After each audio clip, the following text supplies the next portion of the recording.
ମୁଁ ଅଛି ହଂସପାଳ ଗ୍ରାମରେ।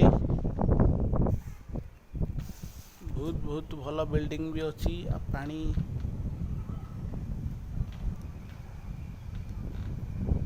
ଗୋଟେ କେନାଲ ବଢ଼ିଆ ସଫା ପାଣି ଦେଖାଯାଉଛି।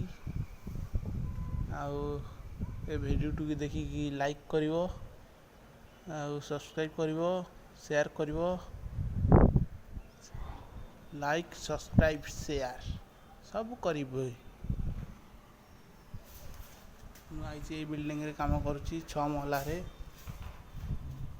ସବୁ କାମ ହେଉଛି।